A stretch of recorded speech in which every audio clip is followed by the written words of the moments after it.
ভাগৱত গ্ৰন্থ সংস্কৃত ভাষাত থকা ভাগৱত গ্ৰন্থ আমিতো পঢ়িব নাজানো। আমি অসমবাসী ৰাইজ শতকৰা ৯৫জনে নিৰক্ষৰ। সেইখিনি সময়ত সংস্কৃত ভাষাত আমাৰ একেবাৰে অৰ্হতা নাছিল। কোনোবা ব্ৰাহ্মণ্য কুলৰ মহা পণ্ডিত প্ৰবৰ ২-৪জনে ভাগৱত গ্ৰন্থ পঢ়িব পাৰিছিল, সংস্কৃত ভাষা জানিছিল কাৰণে। কিন্তু আমি ক্ষুদ্ৰ মানুহবিলাকে আমি সংস্কৃত নজনা মানুহ আছিলোঁ। গুৰুজনে দেখিলে, হৰি হৰি প্ৰভু, এই ভাগ গ্ৰন্থত দেখোন অমৃতেই অমৃত নিহিত হৈ আছে। আছেতো এই ভাগ গ্ৰন্থ সংস্কৃত ভাষাতহে। আৰু মই জন্ম ধাৰণ কৰা যিখন সমাজৰ আচাৰ নীতি, যিখন সমাজৰ মাধ্যমত মই ডাঙৰ দীঘল হ'লোঁ, সাঁতুৰি নাদুৰি মই ক্ৰিয়া কৰি ইমান বয়স মই পালোহি, সেইখন সমাজ আছে অসমীয়া ভাষাত। এই ভাগ গ্ৰন্থৰ অমৃত যদি সংস্কৃত ভাষাতে থাকি যায় আৰু আমাৰ অসম প্ৰান্তৰ ভাৰতবৰ্ষৰ উত্তৰ পূৰ্বাঞ্চলৰ অসম ৰাজ্যৰ সমস্ত জনগণ যদি অসমীয়া ভাষাতহে থাকে, তেতিয়াহ'লে গোসাঁই আছে শদিয়াত, আমি আছোঁ ইয়াত হৈ যাব। মানে ভাগৱতৰ অমৃত থাকিব ক'ৰবাত আৰু আমি অসমীয়া ৰাইজ আমি থাকিম ক'ৰবাত। এই বিসংগতিটোৱে দেখা দিব। সেইকাৰণে কৃপালু গুৰুজন বস্তুৱে বাংময় মূৰ্তিৰ গুৰু আসনৰ সন্মুখত ধূপ ধূনা বন্তি আদি জ্বলাই প্ৰাৰ্থনা জনালে, প্ৰভুক দেৱক প্ৰাৰ্থনা জনালে। ও ৰাম কৃষ্ণক চিন্তিয়া স্থিৰ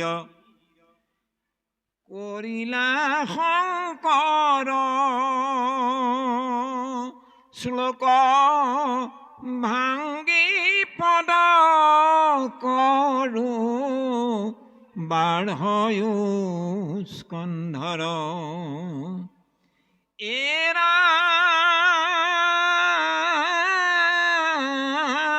সংস্কৃত নজনা লোকে যিমতে বুঝায়,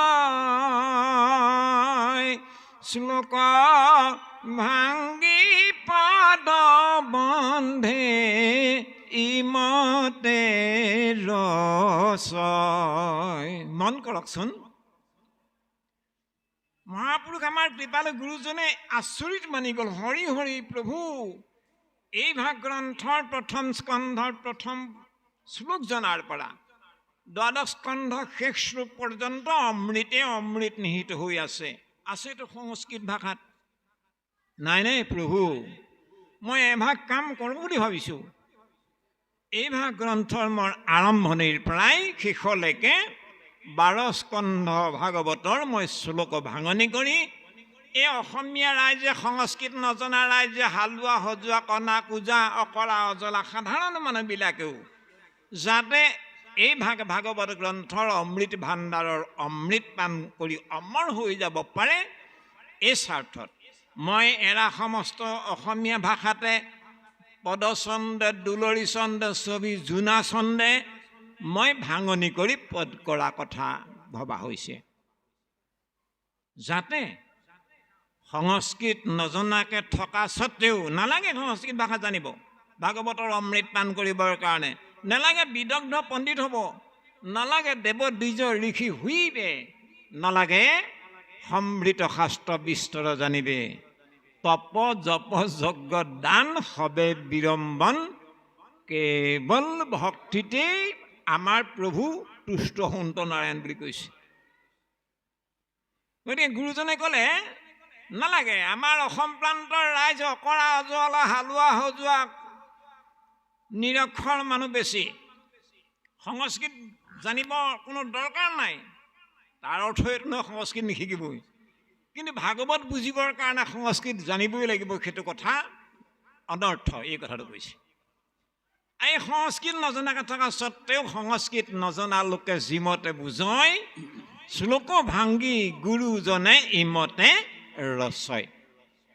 গুৰুজনৰ এই ভাগ মহানি কৃপা হ'ল কাৰণে আজি আমি অকৰা অজলা হালোৱা সজোৱা বুজো বা নুবুজো, জানো বা নাজানো, সমস্তজনে চুব পাৰোঁ, চাব পাৰোঁ, পঢ়িব পাৰোঁ, শুনিব পাৰোঁ, গাব পাৰোঁ। নহ'লে নোৱাৰিলোহেঁতেন সংস্কৃত ভাষাত থকা হ'লে। কোনোবা এজন পশ্চিমীয়া সংস্কৃত বিদগ্ধ পণ্ডিতজীক মাতি আনিব লাগিলহেঁতেন। পণ্ডিতজীক আদৰি সাদৰি আনি বিশিষ্ট আসনত বিৰাজ কৰাই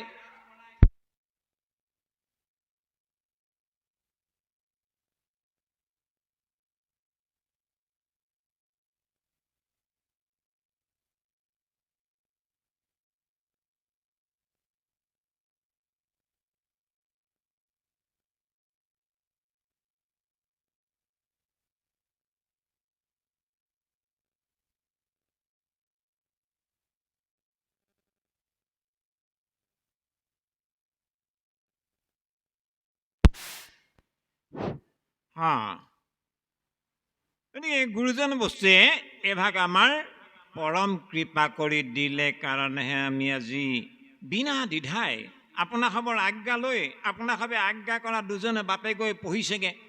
আমি ইয়াত কাৰো উচ্ছাসন নাই, কাৰো নিম্নাসন নাই, নাই কাৰো উচ্ছাসন, নাই কাৰো নিম্নাসন, হৰিভক্ত সকলো সমান। আমাৰ ইয়াত কাৰো উচ্ছাসন নাই।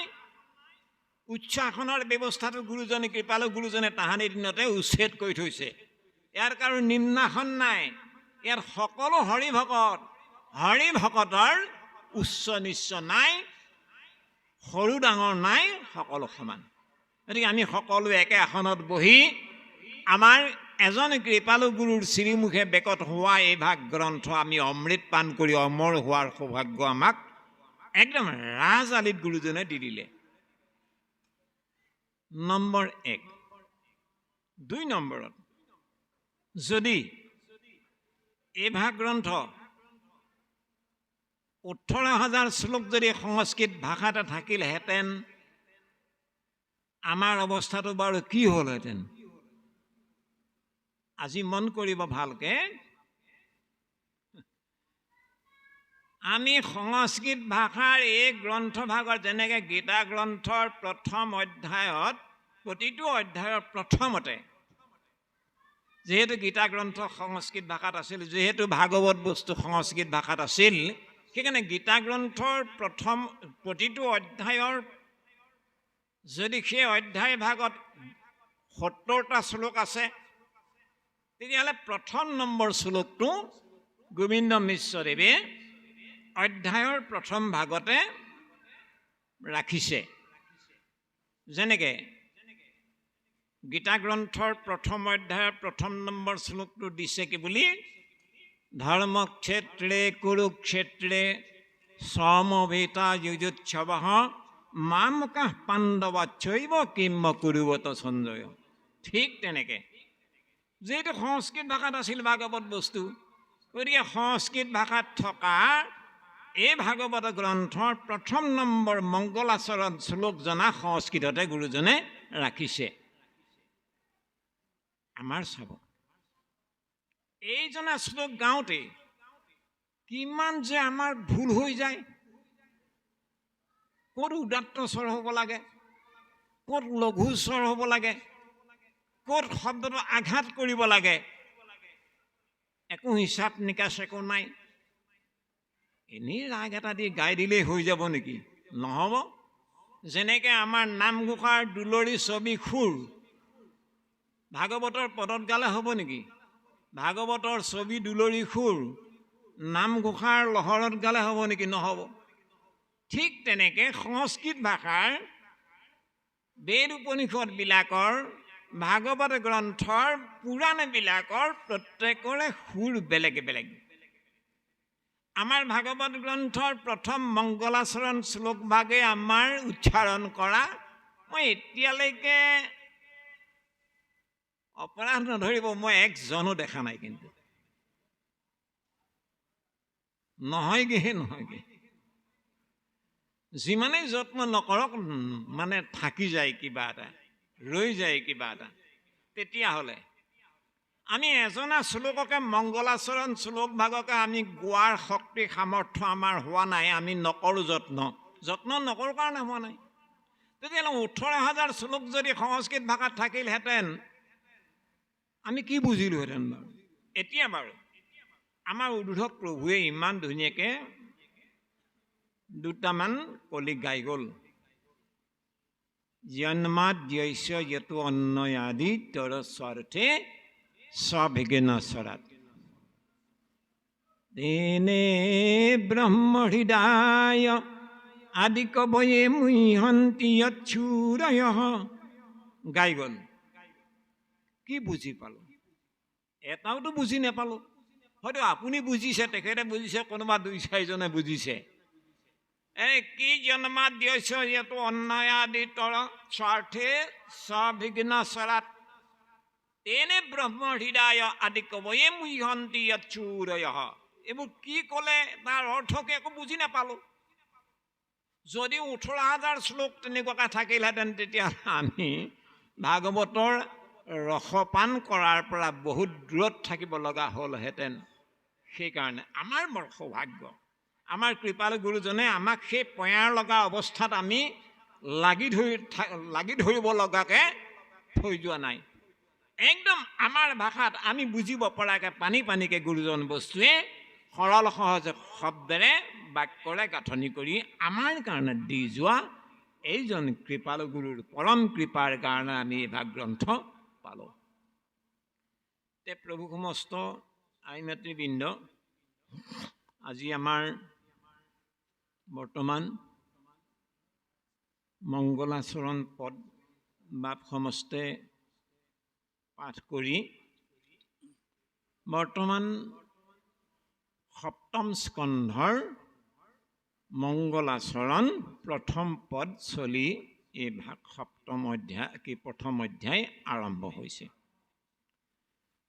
এই ভাগৱত গ্ৰন্থৰ 10টি লক্ষণ আছে। সৰ্গ, বিসৰ্গ, স্থান, পোষণ, উতি, মনন্তৰ, ঈশানুকথা, নিৰোধ, মুক্তি, আশ্ৰয়। পালেগেনে বাপ 10টা বাৰু? এই ধৰণে আৰম্ভ হৈছে কিন্তু তৃতীয় স্কন্ধৰ পৰা লক্ষণসমূহ। ঈশ্বৰ ইচ্ছাত যত ব্ৰহ্মাণ্ড সৃজন, দ্বিতীয় স্কন্ধত কৱে সৰ্গ লক্ষণ। ঈশ্বৰ কৃষ্ণ ভগৱন্ত বস্তু যিহেতু এই ব্ৰহ্মাণ্ডখন সৰ্বপ্ৰথমে নিৰ্মাণ কৰোঁতা, সেই ঈশ্বৰে সৃজন কৰা ব্ৰহ্মাণ্ড বিষয়ক তত্ত্বসমূহক সৰ্গ বুলি কোৱা হৈছে।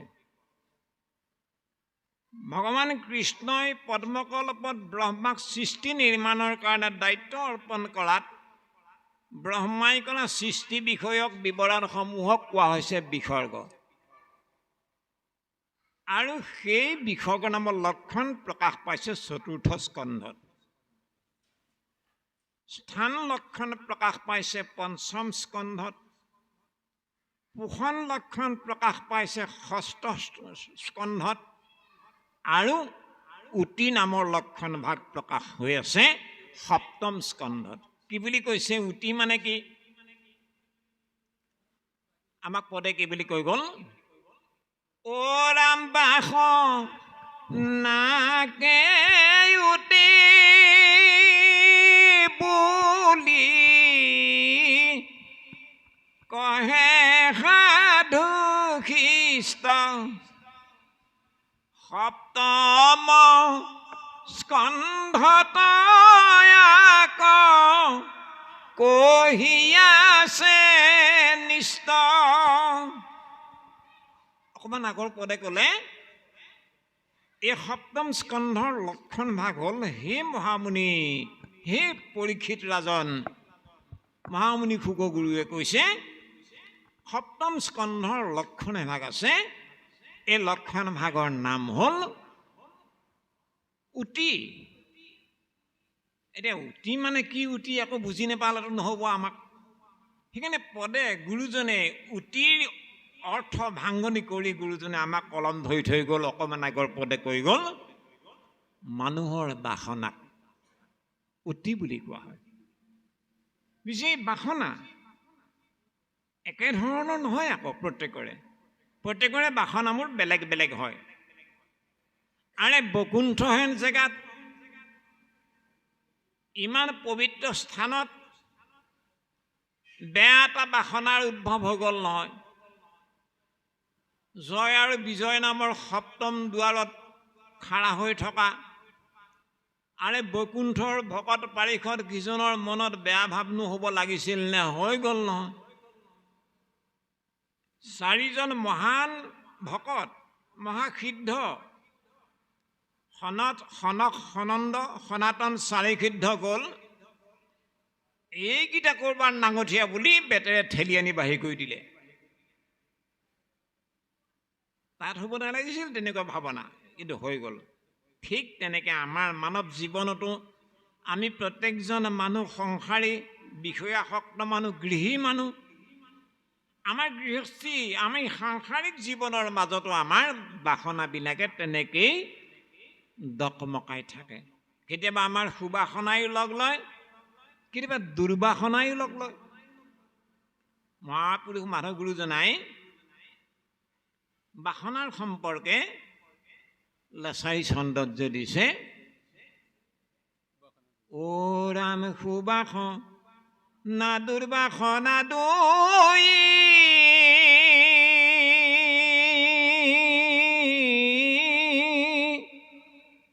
বন্ধৰ মুখৰ মূল হেতু শুনা যেন মতে উপজ পুৰুষ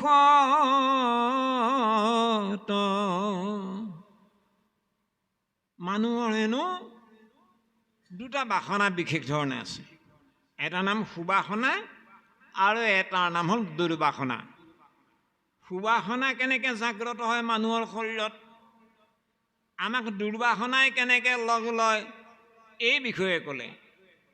সন্তৰ সংগত সুবাসনা সুখে পুৰুষক পাৱে জানা, হুৱে দুৰ্বাসনা সন্তৰ মন কোপত। সনক সনন্দ সনাতন সনক চাৰিজন মহাসন্ত এৰা সমস্তৰ সান্নিধ্য মানে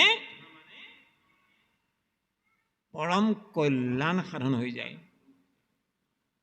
আপোনাক মহামহন্ত ভকত বৈষ্ণৱৰ সান্নিধ্য মানে পাপ মোচন হৈ যায় স্বাভাৱিকতে। আপোনাৰ মহামহন্ত ভকত বৈষ্ণৱৰ পদ সেৱন মানে পাপ মোচন হৈ যায়। আপোনাৰ আপ্যায়ন সেৱা শুশ্ৰূষা মানে মহা পুণ্য উদয় হৈ যায়।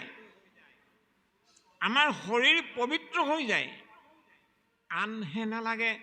ভগৱান কৃষ্ণই একাদশ স্কন্ধত মহামহন্ত সখা উদ্ধৱৰ আগত কি বুলি ক'লে মন কৰক। অ ৰাম মোৰ উদৰত আছে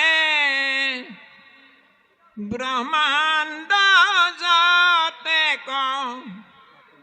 ভকতৰ ধূলা পৰি পবিত্ৰ প্ৰত্যেক। ভগৱান কৃষ্ণই কৈছে মোৰ উদৰত যিমানখিনি ব্ৰহ্মাণ্ড নাথাকক লাগিলে তেতিয়ালৈকে অপবিত্ৰ। যেতিয়াৰ পৰা ধূলা পৰিল, ভকতৰ ধূলা পৰাৰ মুহূৰ্তৰ পৰাই পবিত্ৰ প্ৰত্যেক। আপোনাক মহামহন্তৰ পদাৰ্পণ পদধূলা ইমান মহিমাযুক্ত তত্ত্ব।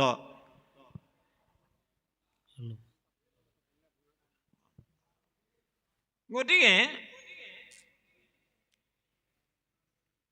আপোনালোকৰ ওচৰত যদি কেনেবাকৈ ভকতৰ ওচৰত যদি কেনেবাকৈ জগৰ লাগে, সন্ত সাধুসন্ত মহামহন্ত আপোনালোকৰ ওচৰত যদি জগৰ লাগে দাই লগাই, তেতিয়াহ'লে হোৱে দুৰ্বাসনা সন্তৰ মনঃ কুপত। আপোনালোকৰ ওচৰত ভকতৰ ওচৰত যদি কিবা দাই লাগি গ'ল, আহি গ'ল দুৰ্বাসনা। আৰে বৈকুণ্ঠ ধামত থকা দুজন পাৰিষদ, তেওঁলোকক চাৰি সিদ্ধৰ বাক্যই লৰাবই নোৱাৰিব লাগিছিল, কিন্তু লৰ খাই গ'ল। কেলে? এই চাৰিজন মহাসিদ্ধ মহামহন্তক অপৰাধ লগালে। হোৱে দুৰ্বাসনা সন্তৰ মনঃ কুপত। ভগৱান কৃষ্ণই কৈছে, অ ৰাম আমাত লাগিলে দাই ভাঙিবে ভকত, ভকত বেলিকা আমি নুহি কত।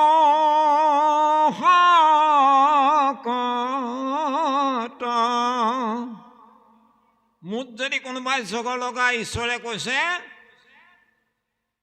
আপোনাখন ভকতৰ ওচৰলৈ সেৱা ধৰিলেই, ভকতে মাৰ্জনা কৰিলেই অপৰাধ ভঞ্জন হৈ যাব, ঈশ্বৰৰ দেৱৰ অপৰাধ।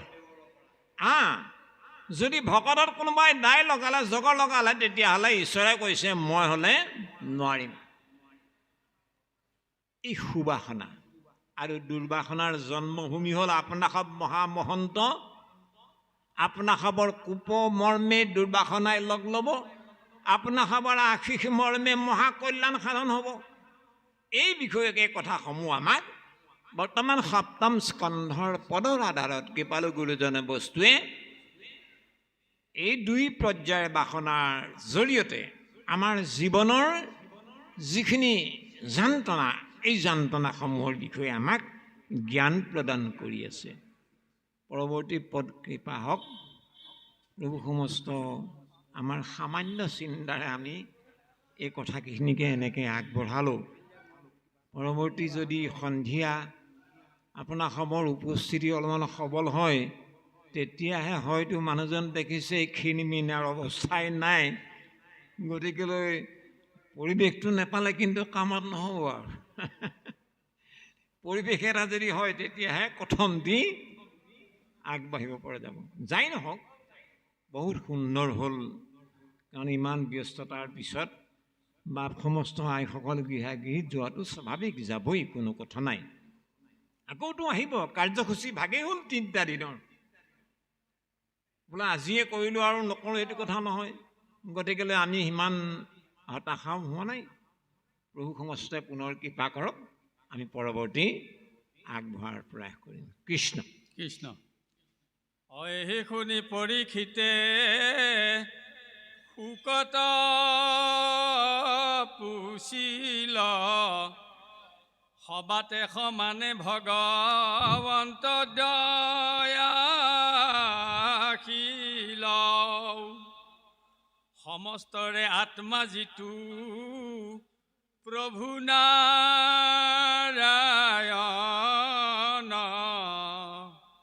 তাহা নবিষম ভাৱ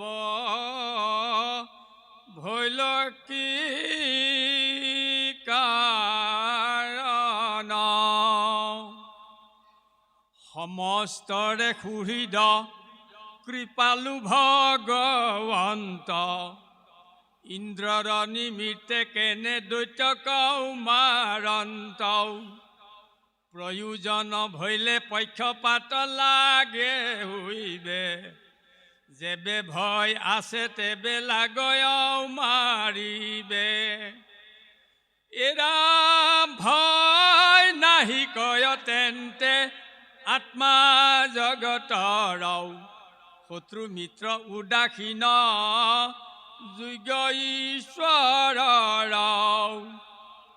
পৰময়ানন্দ ৰূপ আত্মা ভৈল যাৰ, অসুৰত হন্তে ভয় নাহি সাৰে সাৰ, অয়েতেকে বিদ্বেষতান যোগ্য নাহি কয় নিৰ্গুণ ব্ৰহ্মৰ কেনে ভৈল দেখায় অহাতই আমাৰ মহামিলিল সংশয় চিদিউক ব্যাস সুত মুনি মহাশয় এই শুনি শুক মুনি ৰাজাক বুলিলা ধন্য ধন্য মহাৰাজ সাৰ্থক পুছিলাও যিটো কথা পুছিলা অদ্ভুত নিশ্চয় ভাগৱত প্ৰহ্লাদত মহিমাৱাচয় এৰাম ঈশ্বৰৰ চৰণত মতি বঢ়ায় তোমাৰ আগত মই পুহিব নিশ্চয় জীৱাকল ভিয়াজিটো নৰদুৰাশয় কীৰ্তনৰ যোগ্য বিষ্ণু তাংক নাগায় মুখ্য ৰসাংকুক পায়া